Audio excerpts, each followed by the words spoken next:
Hello, welcome, नमस्कार, सुप्रभात, स्वागत है आप सभी का आपके अपने channel learning is for success में। और हम आपके समक्ष एक बार फिर प्रस्तुत हुए हैं आज करंट अफेयर की क्लास लेकर के। तो सबसे पहले जय श्री गणेशाय नमो नमः। चलते हैं आज की क्लास की ओर, शुरू करते हैं अपना सेशन। जल्दी से जल्दी ज़्यादा से ज़्यादा संख्या में जुड़ जाइए। क्लास को लाइक कीजिए, शेयर कीजिए, कमेंट कीजिए। हमारा आज का पहला प्रश्न, हाल ही में किस राज्य के वन विभाग ने हाथियों की मौत की रिकॉर्डिंग और निगरानी के लिए भारत का पहला हाथी मृत्यु लेखा परीक्षा ढांचा तैयार किया है? आपका ऑप्शन है, option A Kerala, option B Andhra Pradesh, option C Tamil Nadu, option D Gujarat. जल्दी से जवाब दीजिए। आपका राइट आंसर क्या होगा? जल्दी से जवाब दीजिए। तब तक इसके बारे में चर्चा कर लेते हैं। यहाँ से आप ध्यान रखना, प्रोजेक्ट एलिफेंट कब लाया गया? 1991-92 में लाया गया। भारत सरकार पर्यावरण और वन मंत्रालय का ये जो है कार्यक्रम है, जिसका आरंभ 1992 में झारखंड की भूमि सिंहभूम हाथी रिजर्व, भारत का पहला हाथी रिजर्व। प्रश्न आ सकता है, भारत का पहला हाथी रिजर्व कौन सा है? तो सिंहभूम, झारखंड के सिंहभूमि में सिंहभूम हाथी रिजर्व भारत का पहला भारतीय रिजर्व है। और भारत सरकार ने वर्ष 2010 में राष्ट्रीय वन्यजीव बोर्ड की स्थायी समिति की सिफारिश पर हाथी को देश का विरासत जानवर घोषित किया था। कब किया था? 2010 में विरासत पशु, देश का विरासत पशु घोषित किया था। जल्दी से अपना जवाब दीजिए, जल्दी से आंसर कीजिए। आगे आपका हाथियों को भारतीय वन्यजीव संरक्षण 1972 के तहत संरक्षित प्रजाति सूची में और वनस्पति एवं जीव की लुप्तप्राय प्रजाति में रखा गया है। भारत का पहला डुगोंग संरक्षण केंद्र कहाँ है? तमिलनाडु में है। अन्नाईमुडा हाथी रिजर्व और पेरियार हाथी रिजर्व कहाँ है? केरल में है। आगे आपका देश का 32वां हाथी रिजर्व कहाँ पे है? तो ये तमिलनाडु में है, अगस्तमलाई, इसका नाम अगस्तमलाई है। और 12 अगस्त 2022 को विश्व हाथी दिवस के अवसर पर इसको जो है मनाया गया था। कोयम्बटूर, नीलगिरी, श्रीविल्लीपुतूर हाथी रिजर्व, ये भी कहाँ है? तमिलनाडु के अंतर्गत है। तो आपका ऑप्शन क्या है? राइट आंसर बताइए जल्दी से। Yes, option C is the right answer, Tamil Nadu. हाँ, तमिलनाडु। देश का 32वां हाथी रिजर्व कहाँ पर है? अगस्तमलाई, ये आपका तमिलनाडु के अंदर है। 12 अगस्त 2022 को जो है हाथी दिवस के अवसर पर जो है,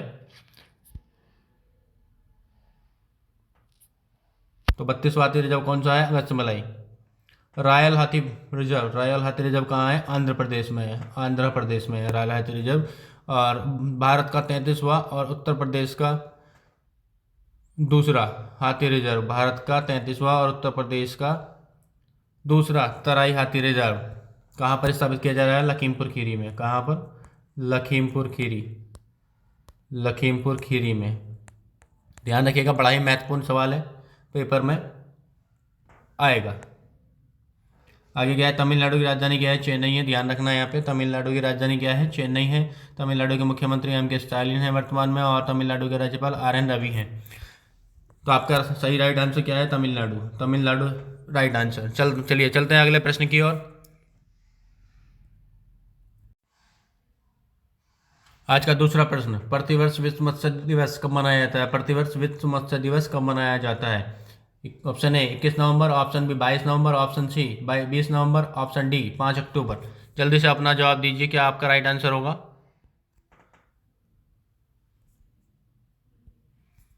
तो वर्ल्ड फिशरीज फोरम 21 नवंबर 1997 को स्थापित हुआ था। पहला विश्व मत्स्य दिवस जो है 21 नवंबर 2015 को मनाया गया था। यस, आपका राइट आंसर है 21 नवंबर आपका राइट आंसर है। तो हमने आपको बताया कि वर्ल्ड फिशरीज फोरम 21 नवंबर 1997 में स्थापित किया गया था। और पहला जो है विश्व मत्स्य दिवस कब मनाया गया था? 21 नवंबर 2015 को मनाया था। 21 नवंबर 2015 को मनाया गया था। 21 नवंबर 2015 को मनाया गया था। भारत मछली उत्पादन में कौन से स्थान पर है? भारत मछली उत्पादन में दूसरे स्थान पर है। केंद्र शासित प्रदेश दमन में 21 नवंबर 2022 को विश्व मत्स्य दिवस का समारोह का आयोजन हुआ। विश्व मत्स्य दिवस 2022 में हिमाचल प्रदेश के सतपाल मेहता ने ग्रहण किया पहाड़ी राज्यों की श्रेणी में पहला पुरस्कार। जी हाँ, इम्पोर्टेंट है, ध्यान रखिएगा, यहाँ से प्रश्न आ सकता है, आपका परीक्षा में बन सकता है प्रश्न आपका जो है। तो पहाड़ी क्षेत्र में किसको मिला है? सतपाल मेहता, जो कहाँ के हैं? आपके हिमाचल प्रदेश के हैं। तो हिमाचल राज्य पूछे तो हिमाचल प्रदेश किसे मिला है? तो हिमाचल प्रदेश सतपाल मेहता को मिला है पहाड़ी क्षेत्रों में राज्य श्रेणी का पुरस्कार। 20 नवंबर को विश्व बाल दिवस मनाया जाता है। 20 नवंबर को क्या मनाया जाता है? विश्व बाल दिवस। विश्व बाल दिवस मनाया जाता है। बाल दिवस मनाया जाता है।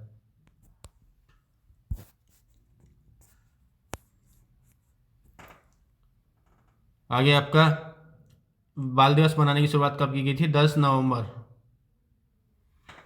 1954 से हुई है। और आगे आपका 5 अक्टूबर, तो 5 अक्टूबर को आपका डॉल्फिन दिवस के रूप में मनाया जाता है। 4 अक्टूबर 4 अक्टूबर 4 अक्टूबर 2009 4 अक्टूबर 2009 को इसी दिन से जो है गंगा के डॉल्फिन को औपचारिक रूप से राष्ट्रीय जलीय जीव घोषित किया गया है। डॉल्फिन भारत का राष्ट्रीय जलीय जीव है और भारत में डॉल्फिन का जो पार्क है वो भारत के बिहार राज्य के भागलपुर में स्थित है। तो बड़ा ही इंपॉर्टेंट प्रश्न था ये भी। स्क्रीनशॉट लेना चाहें आप ले सकते हैं, स्क्रीनशॉट लेना चाहें ले सकते हैं। तो आपका राइट आंसर क्या है? Option number A. Option number A is the right answer. चलिए चलते हैं अगले प्रश्न की ओर। तो हमारा अगला प्रश्न है, हाल ही में किस देश ने नई अंतर महाद्वीपीय बैलिस्टिक मिसाइल वनसंग 17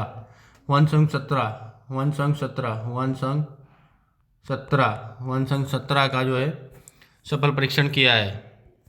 वनसंग 17 का सफल परीक्षण किया है। Option A America, option B उत्तर कोरिया, ऑप्शन सी चीन, ऑप्शन डी रूस।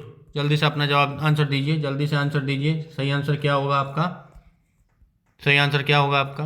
तब तक इसके बारे में थोड़ी चर्चा कर लेते हैं।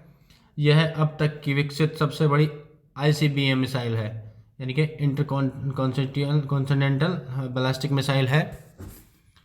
सबसे बड़ी ICBM मिसाइल है। यह मिसाइल संभावित रूप से अमेरिका के किसी भी स्थान पर परमाणु हथियार पहुंचा सकती है। विश्लेषकों द्वारा इस मिसाइल को मॉन्स्टर मिसाइल नाम दिया गया है। क्या दिया है?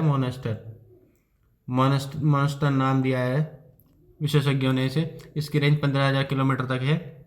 और सबसे लंबी दूरी की मिसाइल कौन सी है? अग्नि 5। आपका आंसर क्या होगा? उत्तर बी, उत्तर Korea is the right answer. चलिए चलते हैं अगले प्रश्न की ओर। अगला प्रश्न है हमारा, हाल ही में किसने ग्रीन पार्क और शिपिंग के लिए भारत के पहले नेशनल एक्सीलेंस सेंटर की घोषणा की है? Option A Amit Shah, option B Rajnath Singh, option C Sarbananda Sonowal, option D Droupadi Murmu. जल्दी से अपना जवाब दीजिए, तब तक हम इसके बारे में कुछ चर्चा कर लेते हैं आपसे। यहाँ कुछ महत्वपूर्ण तथ्य हैं। हरित पतन, इसको थोड़ा जूम कर लेते हैं।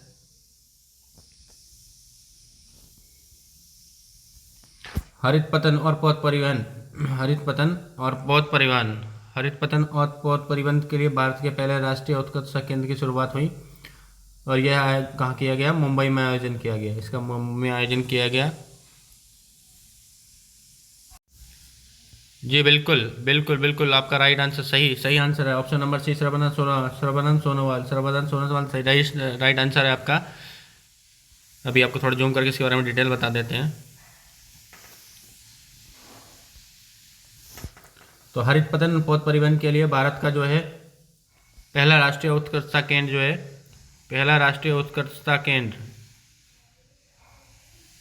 की शुरुआत कहाँ पे की गई है?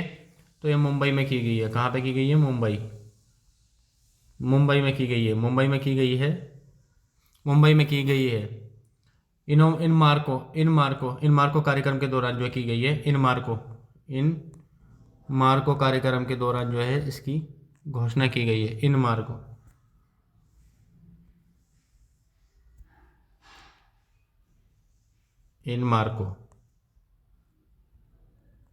इनमार्को कार्यक्रम में इसकी जो है घोषणा की गई है।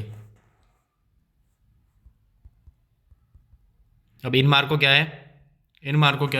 तो इनमार्को यह एक चतुर्वर्षीय अंतर्राष्ट्रीय समुद्री सम्मेलन प्रदर्शनी है और इसकी मेजबानी institute of marine engineer Bharat द्वारा की जाती है। इनमार्को 2022 का आयोजन 17, 18, 19 नवंबर 2022 को मुंबई में किया गया। कहाँ पे किया गया? मुंबई में किया गया। ग्रीन बॉर्डर शिपिंग के पहले नेशनल एक्सीलेंस सेंटर का उद्देश्य पतन और पथ परिवहन के क्षेत्र में कार्बन की इमिशन को कम करना है, इसे कार्बन न्यूट्रल बनाना है। कार्बन न्यूट्रल बनाने के लिए तो policy, regulatory and research policy, इसमें इसके 5 तथ्यों पर जो है फोकस किया गया है। इसके लिए 5 मुख्य तथ्यों पर फोकस किया गया। Number 1, policy, regulatory and research. इस सेंटर की मदद से भारत में क्या है कि पोर्ट के विकास के लिए बेहतर पॉलिसी का निर्माण किया जाएगा। साथ ही रिसर्च और डेवलपमेंट की मदद से उसके निगमन को सरल बनाया जाएगा। दूसरा आपका ह्यूमन रिसोर्स है। दूसरा ह्यूमन रिसोर्स डेवलपमेंट है। नेशनल एक्सीलेंस की स्थापना का जो उद्देश्य है वो यह भी है कि देश में पोर्ट के बेहतर रखरखाव और उनके ऑपरेशन के लिए सक्षम ह्यूमन रिसोर्स का विकास किया जाए। तीसरा आपका नेटवर्क। इस क्षेत्र की मदद से प्रमुख भागीदार और राजनीतिक सहयोगों को भी जोड़ना लक्षित है, जिससे देश के पतन क्षेत्र को और भी बेहतर बनाया जा सके। अगला नंबर 4 है आपका एक्सप्लोर। नेशनल एक्सीलेंस सेंटर के कार्य क्षेत्र में परियोजनाओं और संसाधन के बेहतर उपयोग के लिए रोड मैप तैयार करना है। क्या रोड मैप तैयार करना है। अगला है 5 एंगेज संसाधनों और परियोजनाओं की संगतता को बढ़ावा देने के लिए इस सेंटर की मदद ली जाएगी, जिससे एक बेहतर स्ट्रक्चर जो है तैयार किया जा सके या उसका विकास किया जा सके। अगला क्या है, भारत के प्रमुख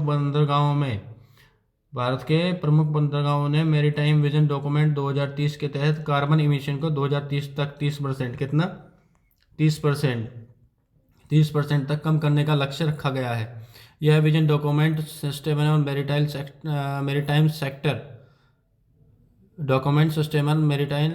मैरीटाइम सेक्टर और बेहतर ब्लू इकोनॉमी का 10 साल का ब्लूप्रिंट है।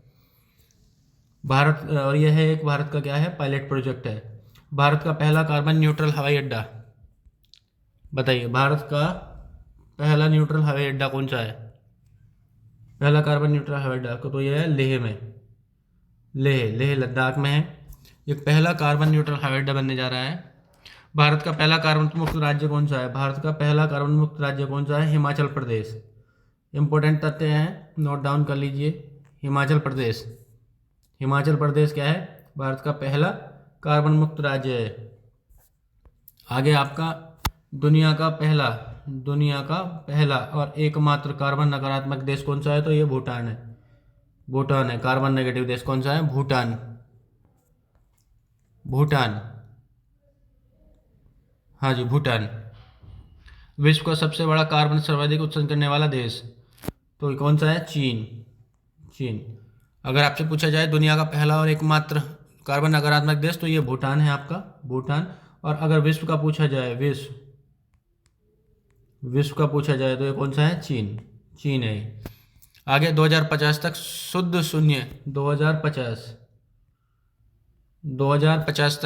शून्य कार्बन उत्सर्जन लक्ष्य निर्धारित करने वाला पहला दक्षिणी एशियाई देश कौन सा है, मुंबई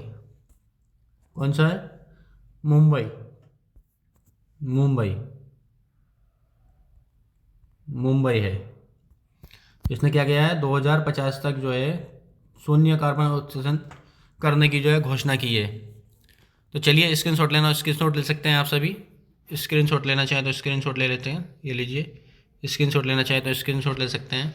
इसका राइट ऑप्शन क्या है, ऑप्शन नंबर सी, सर्वनाम सोमनाथ। चलते हैं अगले प्रश्न की ओर। हमारा अगला प्रश्न है, हाल ही में 21 नवंबर 2022 को किसने खादी और ग्रामोद्योग उद्योग के मुख्य कार्यकारी अधिकारी सीईओ का पदभार ग्रहण किया है। Option number 1 Gaurav Agrawal, option D Radhika Sharma, option C Sushil Kumar, option D Vineet Kumar. जल्दी से आंसर कीजिए। सीईओ, हाँ जी, सीईओ, खादी और ग्रामोद्योग के सीईओ। जल्दी से आंसर कीजिए अपना। तो यहाँ पे हम कुछ आपको तब तक कुछ तथ्य बता देते हैं।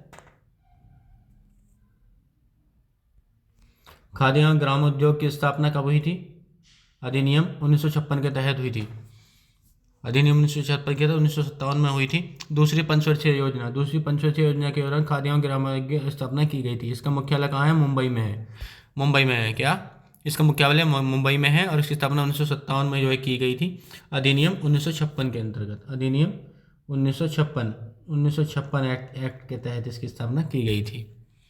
अधिनियम 1956 के तहत इसकी स्थापना की गई थी। एक्ट, भारत सरकार एक्ट 1956 के तहत इसकी जो है स्थापना की गई थी। तो आपका राइट आंसर होगा option number D. Option number D, option number D. Vineet Kumar जो है खादी एवं ग्राम उद्योग के जो है क्या बने हैं, सीईओ बने हैं। चलो चलते हैं अगले प्रश्न की ओर। अगला प्रश्न है हमारा, प्रतिवर्ष लाचित दिवस कब मनाया जाता है? प्रतिवर्ष लाचित दिवस कब मनाया जाता है? प्रतिवर्ष लाचित दिवस कब मनाया जाता है? इंपॉर्टेंट है आपकी परीक्षा की दृष्टि से, आपकी परीक्षा की दृष्टि से बहुत ही इंपॉर्टेंट है। ऑप्शन नंबर ए 21 नवंबर, ऑप्शन नंबर बी 22 नवंबर, ऑप्शन नंबर सी 23 नवंबर, ऑप्शन नंबर डी 24 नवंबर।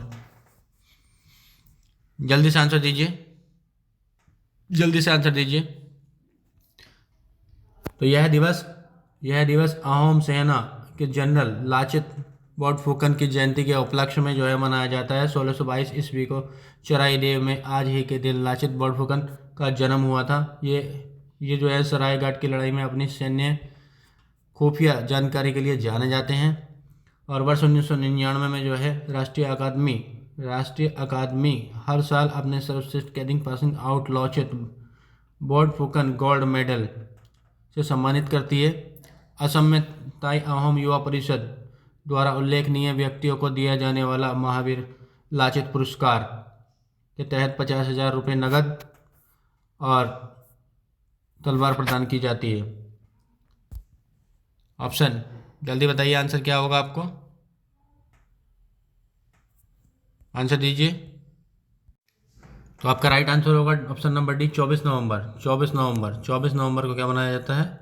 लाचित पुरस्कार मनाया गया। 24 नवंबर को लाचित पुरस्कार मनाया गया असम के अंदर। चलिए चलते हैं अगले प्रश्न की ओर। हमारा आज का अगला प्रश्न है, हाल ही में किस राज्य को बोईता वंदना महोत्सव मनाया गया है? हाल ही में किस राज्य में बोईता वंदना महोत्सव मनाया गया है? ऑप्शन है Bihar, option B Gujarat, option C Odisha और ऑप्शन डी आपका जो है आसाम। जल्दी से आंसर दीजिए, जल्दी से आंसर दीजिए। Yes, option number C is the right answer. Option number C is the right answer. Option number C Orissa. तो उड़ीसा के विभिन्न जल निकायों पर कार्तिक पूर्णिमा पर बोईता वंदना महोत्सव मनाया जाता है। यह त्यौहार समुद्री परंपरा है जिसे कलिंगा के समुद्री व्यापार इतिहास के लिए एक वसीयतनामा के रूप में मनाया जाता है। साधबा के रूप में पहचाने जाने वाले व्यापारियों और नाविकों ने इंडोनेशिया, जावा, सुमात्रा और बाली जैसे बंगाल की खाड़ी के साथ सीमाओं को साझा करने वाले दूर के द्वीप राष्ट्रों के साथ व्यापार करने के लिए नौकाओं पर यात्रा की थी। तो इस उपलक्ष्य में क्या है कि वंदना महोत्सव मनाया गया। कहाँ पर? उड़ीसा में मनाया गया। उड़ीसा में जो है मनाया गया। उड़ीसा में ये मनाया गया है। अब उड़ीसा के बारे में कुछ और महत्वपूर्ण तथ्य। उड़ीसा के लोकप्रिय त्यौहार कौन कौन से हैं? उड़ीसा के लोकप्रिय त्यौहार छऊ महोत्सव उड़ीसा में मनाया जाता है। कोणार्क नृत्य महोत्सव उड़ीसा में मनाया जाता है। बाली यात्रा महोत्सव उड़ीसा में मनाया जाता है। राजा परबा ये उड़ीसा में मनाया जाता है। नुआखाई अधिकतर एग्जाम पूछा गया है। नुआखाई त्यौहार पूछा गया है। छऊ महोत्सव पूछा गया है। ये सब उड़ीसा के त्यौहार हैं। आगे आपका असम के अंतर्गत आपको चाय महोत्सव, अम्बुबाची का मेला, दिहंग पटकाई फेस्टिवल, माजुली महोत्सव ये असम में मनाए जाते हैं। असम अंतर्राष्ट्रीय पतंग महोत्सव, बीच महोत्सव ये बीज नहीं है, बीच महोत्सव गुजरात में मनाया जाता है। ये गुजरात के जो है महोत्सव हैं। लछवार महोत्सव, मिथिला महोत्सव, बौद्ध महोत्सव, मुंगेर महोत्सव बिहार में मनाए जाते हैं। ये सब बिहार के महोत्सव हैं। तो आपका राइट आंसर यहाँ पे क्या था? हमारा राइट आंसर था यहाँ पे उड़ीसा। क्या था राइट आंसर? उड़ीसा हमारा राइट आंसर था, उड़ीसा। चलिए चलते हैं आगे। और अंतिम 5 मिनट में मोस्ट वांटेड सुपर 10 क्वेश्चनों का रिवीजन सुपर फास्ट। चलिए चलते हैं। वर्ष 2022 के लिए बाल दिवस की थीम क्या थी? वर्ष 2022 के लिए बाल दिवस की थीम, विश्व बाल दिवस की थीम क्या थी? तो ये क्या थी? Better future for every child. Question number 2, विश्व रोगाणु दिवस जागरूकता सप्ताह 2021 के दौरान चलाए गए अभियान की थीम थी, तो इसकी थीम क्या थी? गो ब्लू। गो ब्लू, गो ब्लू। नेक्स्ट, केंद्र सरकार ने भारत के किन 2 राज्यों में रक्षा औद्योगिक गलियारे स्थापित करने का निर्णय लिया है? तो उत्तर प्रदेश, यूपी और तमिलनाडु। यूपी और तमिलनाडु के अंतर्गत जो है उत्तर प्रदेश सरकार ने रक्षा औद्योगिक गलियारे स्थापित करने का निर्णय लिया है। आगे आपका क्वेश्चन नंबर 4, विश्व टेलीविजन दिवस 21 नवंबर को मनाया जाता है। विश्व टेलीविजन दिवस 21 नवंबर को मनाया जाता है। नेक्स्ट, क्वेश्चन 5, किस राज्य ने अपशिष्ट कचरे के संग्रह को सुधारने और ट्रैक करने के लिए मोबाइल ऐप लॉन्च किया है? तो केरल ने किया है। किसने किया है? केरल ने किया है, केरल। आगे नेक्स्ट, कहाँ वर्ल्ड एक्सपो का आयोजन किया जा रहा है? तो ये कहाँ किया जा रहा है? दुबई में किया जा रहा है। वर्ल्ड एक्सपो का आयोजन कहाँ किया जा रहा है? दुबई में किया जा रहा है। नेक्स्ट, आपका नेक्स्ट है, India vs UK the story of an अपेक्षित डिप्लोमेटिक विन के पुस्तक कौन है? तो ये कौन है? सैयद अकबरुद्दीन है। नेक्स्ट, क्वेश्चन 8, एशियन कप में पदक जीतने वाली पहली भारतीय महिला कौन है? मनिका बत्रा। कौन है? Manika Batra. Next, question number 9, Bharat में 15वां एशियाई एयर गन चैंपियनशिप में 28 में से कितने पदक जीते हैं भारत ने? तो कितने जीते हैं? 25 पदक भारत ने जीते हैं। इंपॉर्टेंट है, ध्यान रखिएगा। नेक्स्ट, क्वेश्चन नंबर 10, 2022-23 वित्तीय वर्ष की पहली छमाही में भारत के लिए उर्वरकों में सबसे बड़े आपूर्तिकर्ता के रूप में कौन सा देश उभर के आया है? तो यह है रूस। कौन सा देश उभर के आया है? रूस। तो यहीं आज की क्लास का समापन होता है और मिलते हैं जल्द से जल्द ही आपसे जो है अगली कक्षा में। और कमेंट कीजिए, लाइक कीजिए और बताइए कैसी लगी आपकी आज की क्लास। और उम्मीद करते हैं आप सभी अपनी परीक्षा में अपनी मंजिल को जो है पाएंगे। तो इन्हीं उम्मीदों के साथ समाप्त करते हैं आज की क्लास। धन्यवाद।